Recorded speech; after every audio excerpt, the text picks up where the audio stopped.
İştirakçılarını ve ekran bilgi karşısında paylaşıp dikkatli izleyen, bizi destekleyen tüm soydaşlarını salamlarım.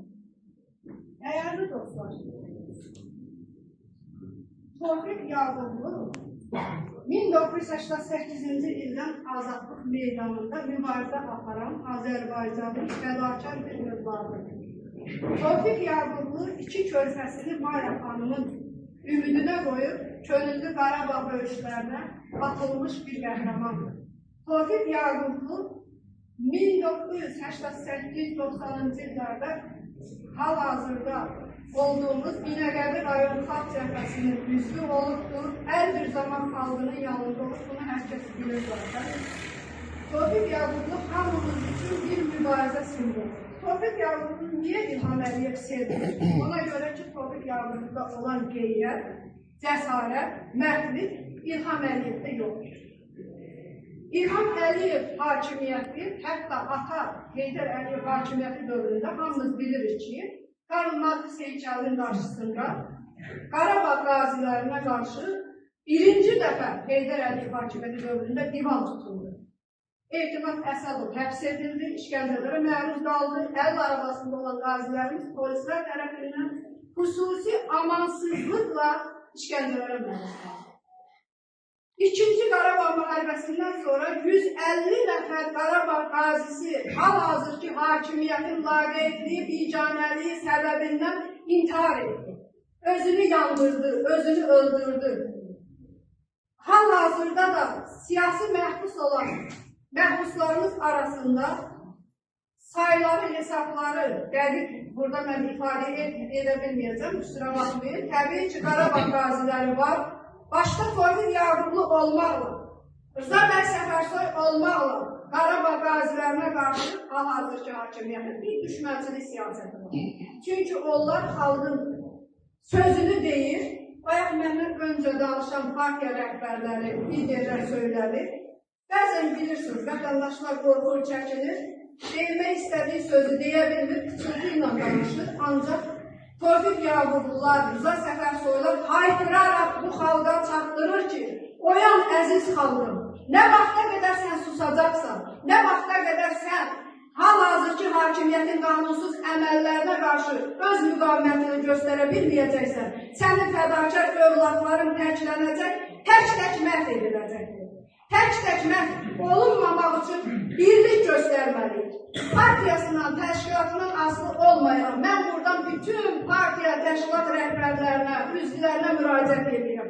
Gəlin birlik nümayiş elətdirək, birlikdə xilas olaq. Oturub gözləməyək ki, növbə mənə də gəlsin. Hamınızın qapısı döyüləcəkdir. Elə düşünməyin ki, bugün Tofiq Yaqublu'nun qızı ağlayıb, sabah kiminsə qızı ağlamayacaq. Bugün Rıza Səfərsoyun xanımını hakimiyyət işgəncə verir, sabah kiminsə xanımına işgəncə verəcəkdir.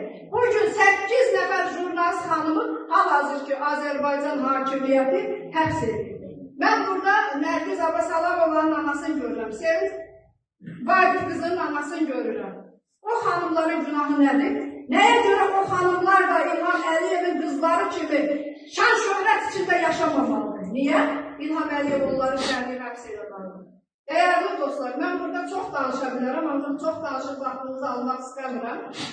Partiyasından, təşkilatından asılı olmayaraq Azərbaycan Xalq Parlamentinin millət vəkillərini, müqavimət hərəkətini, xalq cəbhəsini, müsavatı, ümumiyyətlə kimliyindən asılı olmayaraq siyasi, ictimai fəal olan vətəndaşları, mən siyasətə qarışmıram deyən, evində acından ölən, xəstəlikdən ölən, dərman pulu tapmayan, dəyərli vətəndaşlarımı mübarizəyə səsləyirəm. Bayaq burada dedilər ki, Azərbaycan iqtidarı ermənilərə qarşı xüsusi bir diqqət göstərir. Bəli, siyasi məhbuslar Azərbaycan hakimiyyətinin nəzərində Xocalı soyqırımını törətmiş, qan içən erməni soysuzlarından daha düşməndir. Çünki o erməni soysuzlarına hal-hazırki hakimiyyətin tərkibində olanların hansınınsa qohumluğu çatır. O baxımdan da Rıza Səfərsoy Tubzon adlı deyilən ölüm poligonunda bugün can çəkişir. Nəyə görə? Nədir? Ələsgər Məmmədli xərçək xəstəsidir, azadlığa buraxılır. Nəyə görə Tofiq Yaqublu bugün azlıq aksiyası keçirir, öz qanunsuz həbsinə etiraz əlaməti olaraq ölüm qalım savaşı verir. Niyə hakimiyyət buraxmır? Ona görə ki, xalqdan təpki görmür.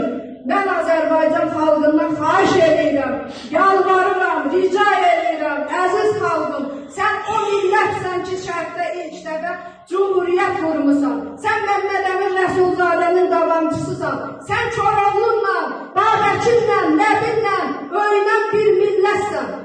Öz babaları örnek al dərhal hazır ki, hakimiyyətin işğalçılarına, qanunsuz əməllərinə son qoymaq üçün tək yumruq ol və hakimiyyəti qanunsuz əməllərindən daşındır. Bir daha təşəkkür edirəm burada iştirak edən dostlara. Sağ olun, var olun ki, söz verdiniz və mən Azərbaycanın azadlığını birinci növbədə Azərbaycan xalqından gözləyirəm. Biz o xalqıq ki, 70 illik Sovet imperiyasının tanklarını azadlıq meydanından əllərimizlə sürüyərək çıxartmışıq. Bu günləri xalq bir olsa, hakimiyyət geriyə addım atacaqdır. Deyəcəklərim bu qədər, hər kəsi mübarizəyə səslənir. Sağ olun.